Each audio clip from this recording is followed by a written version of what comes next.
Hey guys, this is Killrob speaking, and today we are back in automation with our little series that takes a closer look at the technical designs for the various categories in the Car Designer competition that was recently run on Automation Games channel.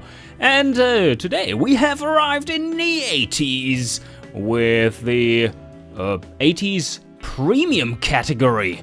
So yeah, let's go ahead and build an 80s premium car, see how it is done. First things first, let's reduce the year to 1989 and then see what kind of car we are going with, and then we are reducing the year further down to...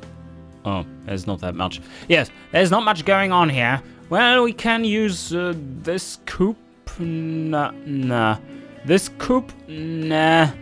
Well, it doesn't have to be a sedan necessarily, it just needs to look a little bit like a potential sedan candidate. Let's have a look here instead. Yeah, there's not that much choice, is there? Okay. This one comes pretty close to looking like a sedan. It's a two-door. And, well, here we have a hatchback, which is fine. There we have a sedan. So, and that's a sedan. 2.6 meters. Yeah, we take this one.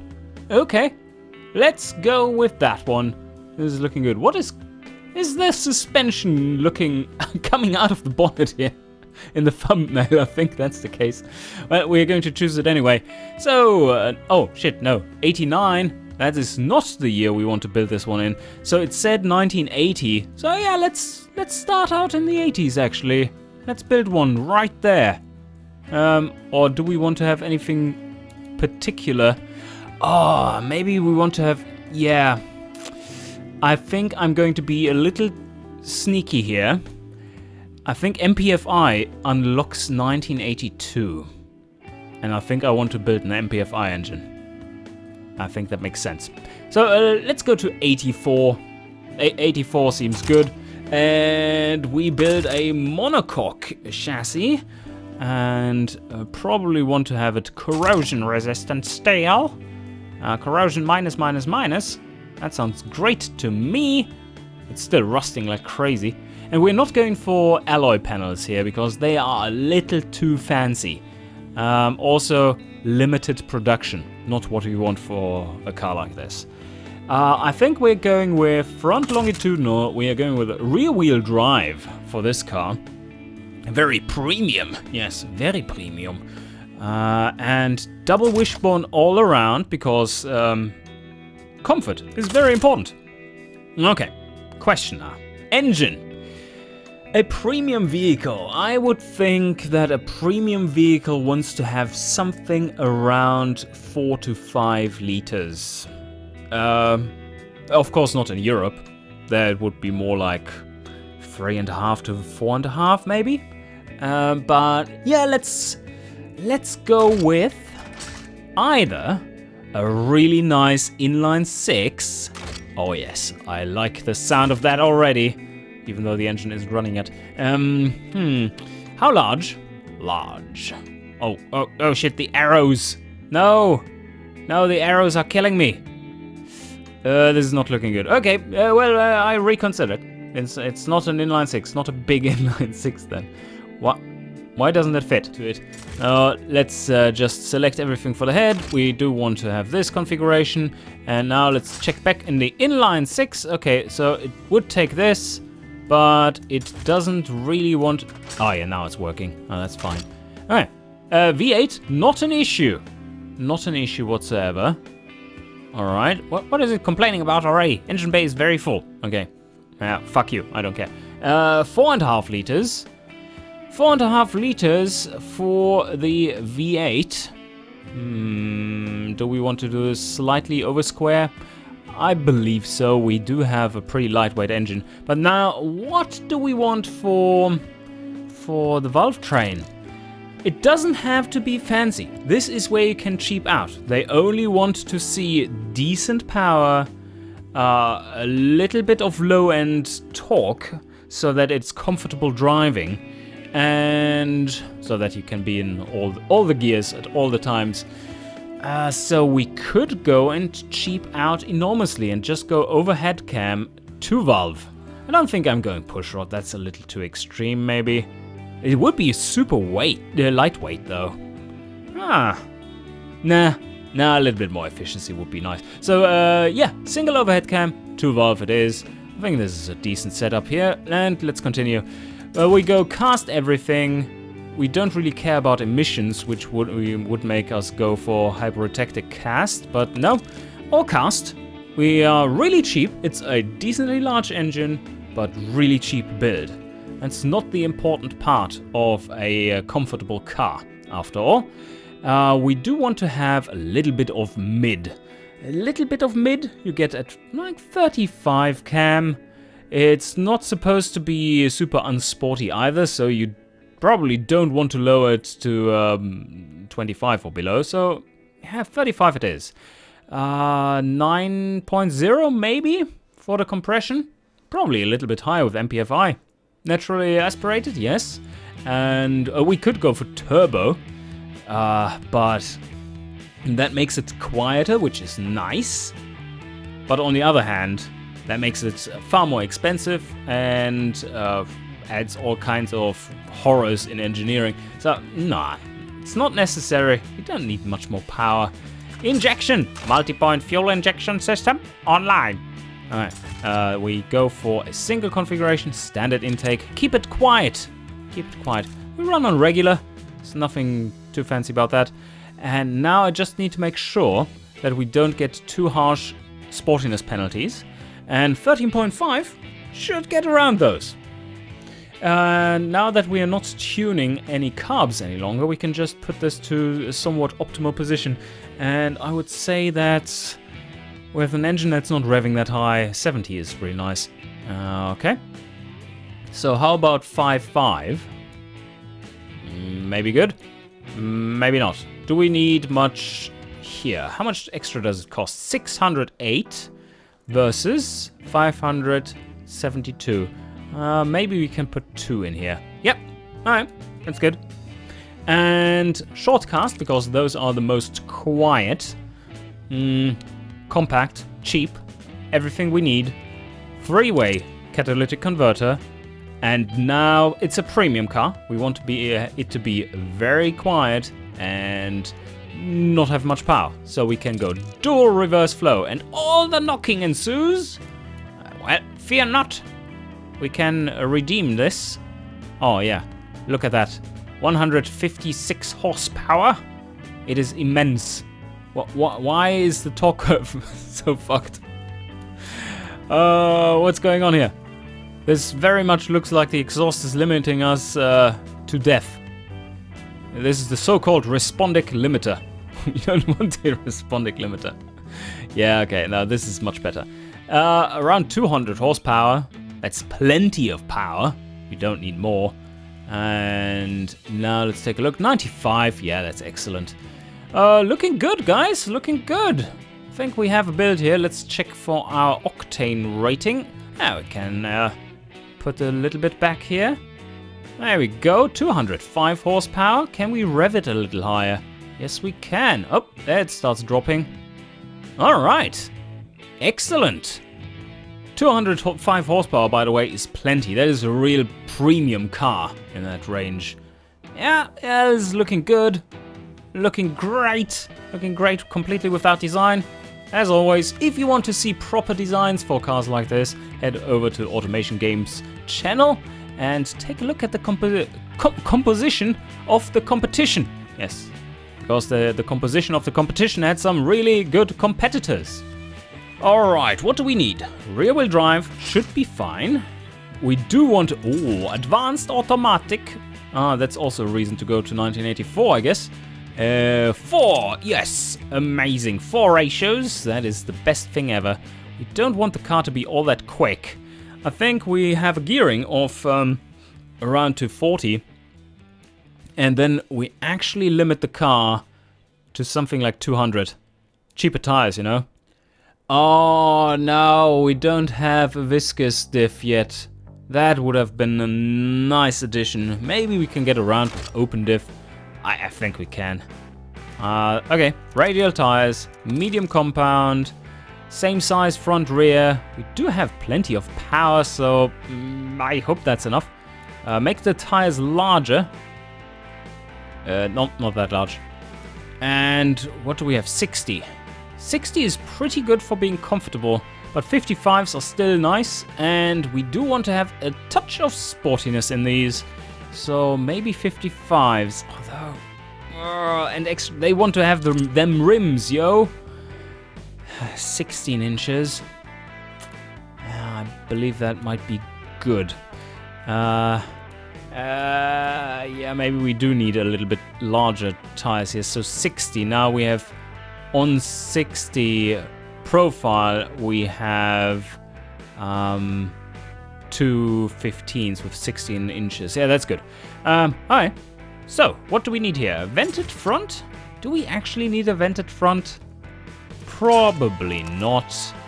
But probably 2 piston brakes. Let's go with 275.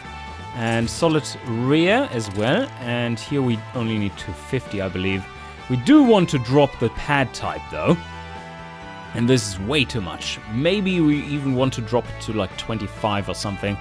But that tells me that we do need... maybe not stronger brakes there, but in the rear, most likely. Go to 75. And brake bias, let's modify that later.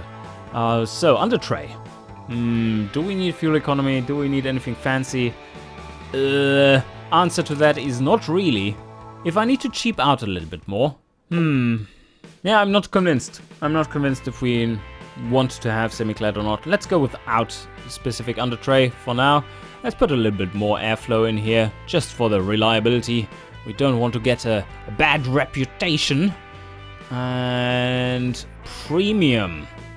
My premium is 4 to 5 seats, I believe, that range. So let's go with 4 full seats. Go premium.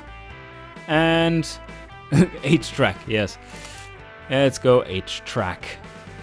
Oh, very important, of course. The power steering, variable hydraulic, yes. Hydroelectric electric power steering. There's a dam, which is in your trousers. When it breaks, it generates energy. Oh no, that is not how it works. Bad killer Rob. Bad killer Rob. Safety. Yeah, people like these that buy these cars kind of do want to have the creme de la creme of safety equipment. Progressive springs should be fine. Hydro pneumatic is a little bit on the high end, as you can see from the pricing. Just a difference of 720 bucks. Yeah. Now, this would be something for a luxury vehicle, but we're not building a luxury vehicle, we are building a premium.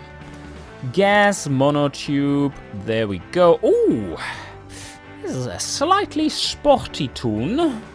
Slightly sporty. Too sporty for my taste. Let's drop it down to comfort. Oh yes, much better. Haha, that has gained us a lot. Now we just need to get rid of terrible sporty steering behavior. And a massive ride height. Oh my god. Holy shit. That's not how it's supposed to be. Okay. So first things first, let's check out if we... Oh, that doesn't look too terrible. Premium is already at 112, so we are about right. We are about right. There's not much to complain about here. A little bit of tuning here and there should get us rolling. 7.4 what? Lots of wheel spin. Well, that is not acceptable. How is our gearing set up right? Yeah, that's not too great. We could go all-wheel drive. That gets rid of all. If we actually put some. Oh yes, 0 wheel spin, premium budget, but engineering time goes through the roof, I guess. Does it? Engineering time? Oh, it says same engineering time. Well, that's either a bug or it's not displaying right, which would also say it's a bug. Production units. Well, okay. Rear-wheel drive. We should be able to get around with just a rear-wheel drive, though. But if not, There's always the way out. And choose a fancy diff. Did the fancy diff actually help? Not with comfort, well, that's for sure. And no, I don't want to invest 500 bucks into a sporty diff. That makes 0 sense, Killerob. Stop it right there. And here you can see with the speed limiter, our tires are getting more expensive if we up it. So that's a few more bucks, and there we have quite a few more bucks. There we have even more, but not much. And okay, so it's not too bad actually. The brakes aren't great. We have quite a bit of brake fade here for sportiness too. I think we have to go with some proper brakes in the front. But that helped a lot. Maybe 3 piston helps even more.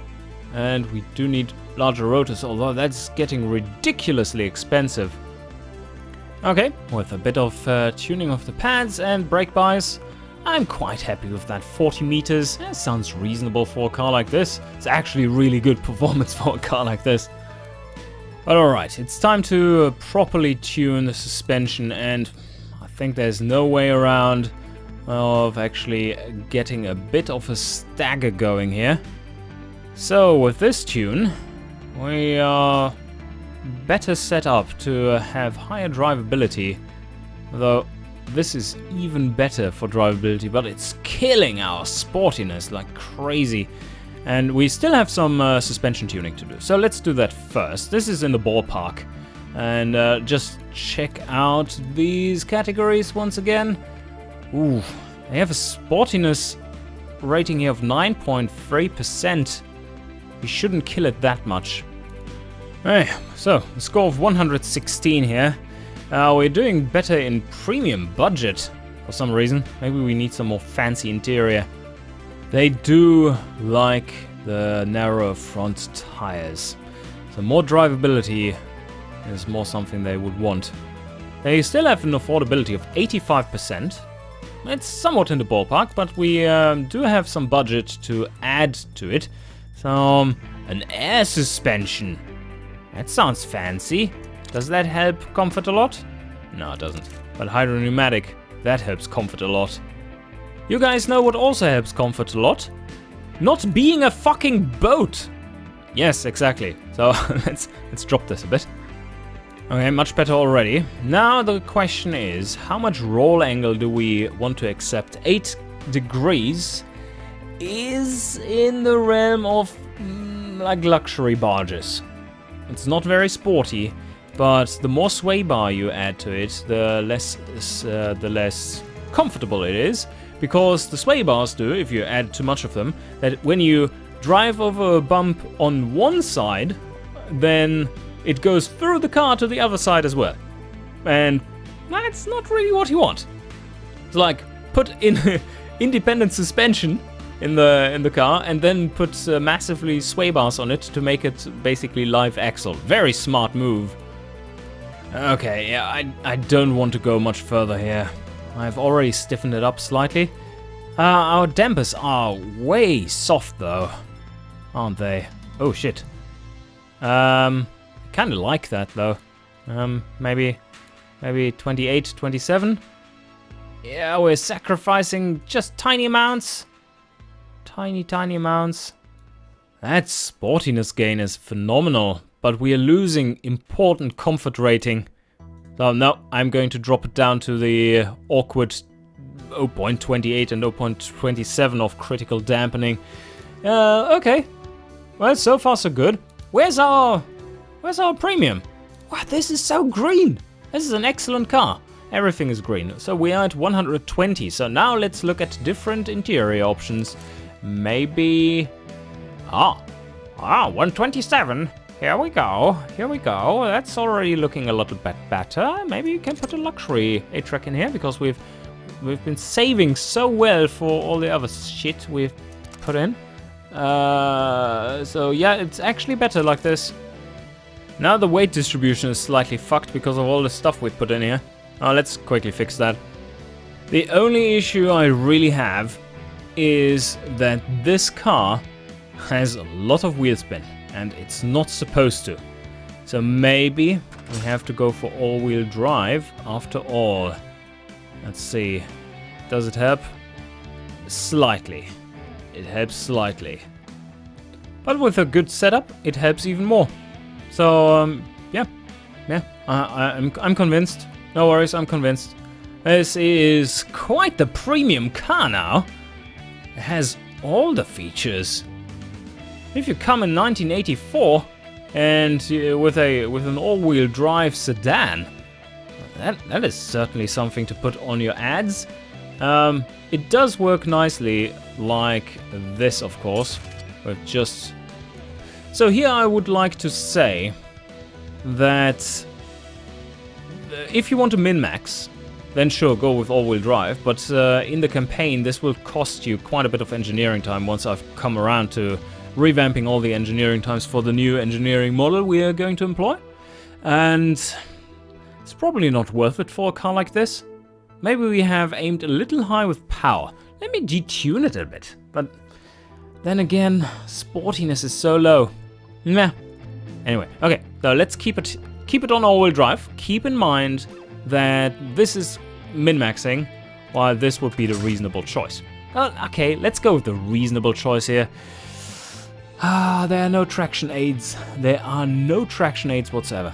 So, next up is, well, we are right spot on in the market, so there's no complaints there. But detailed stats, where are we at?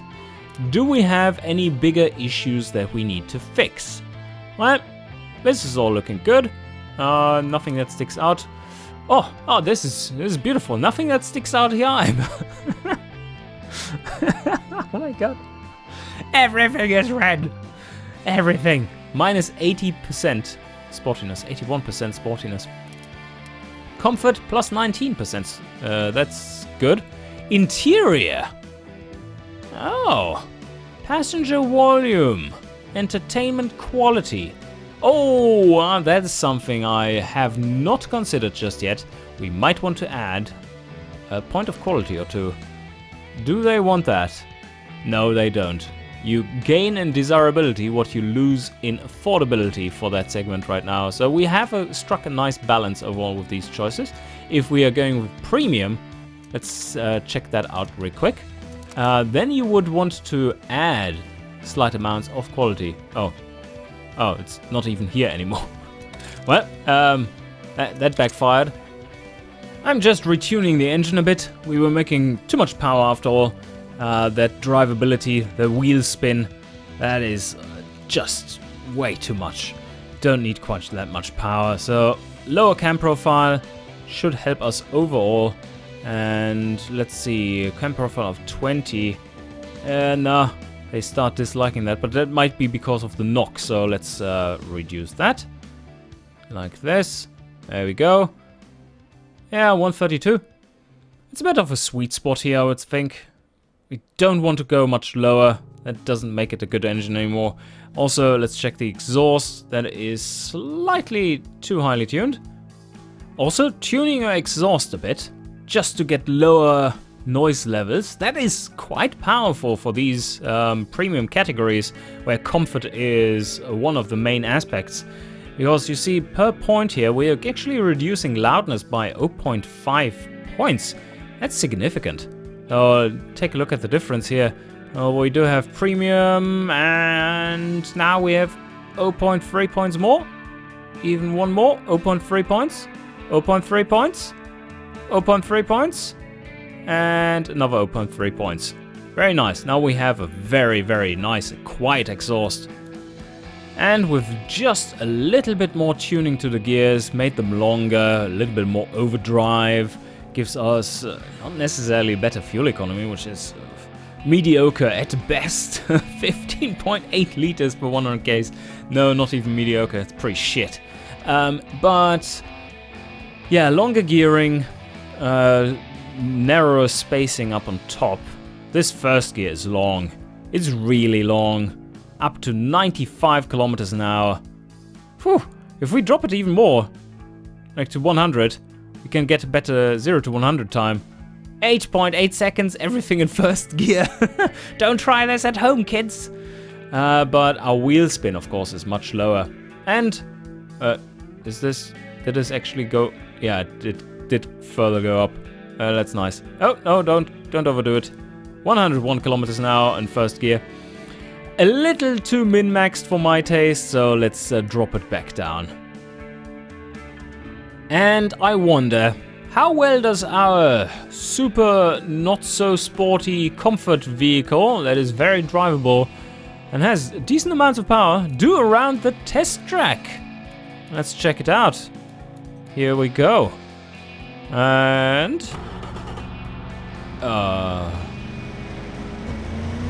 Oh, what was going on there? Oh, wow. Really gets loud up there.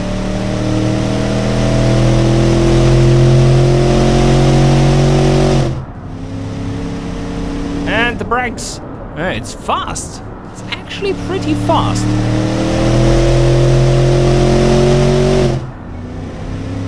All right. Oh, yeah, okay, well, it's more comfortable than fast. It's still a boat, don't forget. So, 138. A 138 is still respectable, especially for an 80s vehicle. That is a boat. Okay, I think we're done.